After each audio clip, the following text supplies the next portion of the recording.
Why healing feels impossible until you face this one uncomfortable truth. Welcome, my friend. Let's be real for a moment. Healing is hard. And it's not just hard, it often feels downright impossible. You've probably tried affirmations, meditation, journaling, even binge-watching self-help videos at 2 a.m. while promising yourself, tomorrow I'll finally get my life together.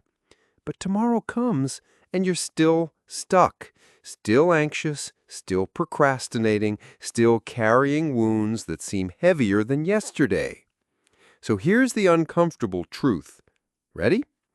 Healing doesn't begin until you face radical self-honesty. And yes, it feels scary, even humiliating at times, but it's also the very thing that frees you. That's why today's audiobook is called Why Healing Feels Impossible Until You Face This One Uncomfortable Truth.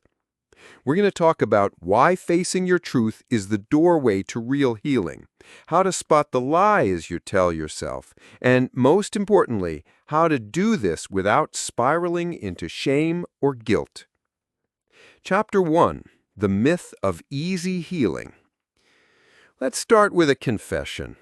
We all secretly wish healing could be like ordering takeout. Click a button, pick your favorite flavor of inner peace, and boom, it's delivered. But that's not how it works.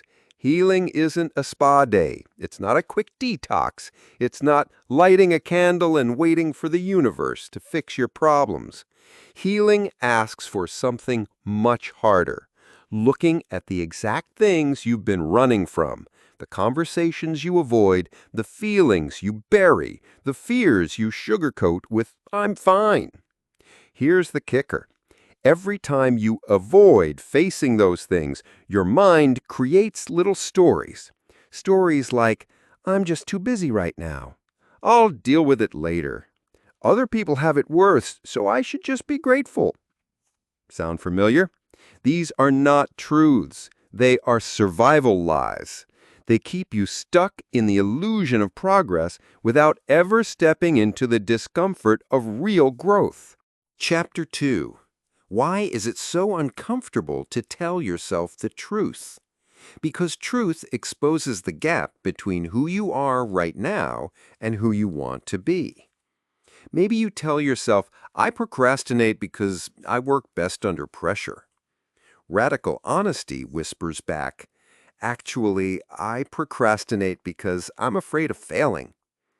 Maybe you say, "I stay in this relationship because it's complicated." Radical honesty replies, "I'm scared to be alone." Or maybe you shrug and say, "I just have bad luck with money." But radical honesty cuts deeper. "I keep sabotaging my financial progress because I don't feel worthy of abundance." Ouch! That stings. But here's the magic. When you name the truth, the wound can finally breathe. Chapter 3. How to practice radical self-honesty. Okay, let's make this practical.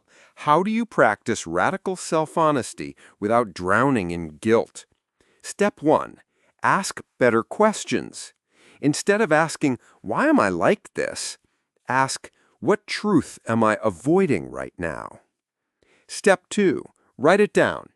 Grab a notebook or open your phone and start with the sentence, "The truth I don't want to admit is," and then finish it without censoring yourself. Step 3. Sit with it. Don't rush to fix it. Don't rush to turn it into a positive affirmation. Just sit there. Let it sting. Let it be uncomfortable. That's where healing begins. Step 4. Replace shame with compassion. Self-honesty doesn't mean beating yourself up. It means telling the truth with love. Imagine you're holding a mirror and saying, "This is who I am right now, and that's okay, because now I can grow." Chapter 4. The Common Lies We Tell Ourselves. Let's shine a light on some of the biggest lies people tell themselves during healing. Maybe you'll recognize a few. I don't need help. Translation, I'm scared to be seen as weak. I'm just unlucky. Translation, I don't want to take responsibility. Time heals all wounds. Translation, I don't want to do the hard work of healing. But here's the truth. Time doesn't heal wounds. Honesty does. Time only heals if you spend it facing yourself. This is why so many people feel stuck for years. They're waiting for time to do the job that only radical self-honesty can do. Chapter 5. Freedom on the Other Side. Let me tell you something amazing. Once you start being radically honest with yourself, life gets lighter. You stop wasting energy pretending. You stop over-explaining. You stop carrying the invisible weight of lies. And the best part? You finally begin to heal. Because healing isn't about becoming perfect. It's about becoming real. You'll notice your anxiety softens, your procrastination loses its grip, your self-sabotage shrinks, because the moment you tell the truth, you stop fighting yourself. Remember the title of this audiobook? Why Healing Feels Impossible Until You Face This One Uncomfortable Truth? Well, that uncomfortable truth is this: you can't heal what you won't admit. Conclusion. So here's my gentle challenge to you. Tonight, before bed, ask yourself, what truth am I avoiding? Write it down. Speak it out loud. Don't judge it. Just face it. Because the truth might be uncomfortable, but it's also the key to your freedom. Replay this audiobook anytime you need courage. And remember, you're stronger than your excuses and braver than your fears.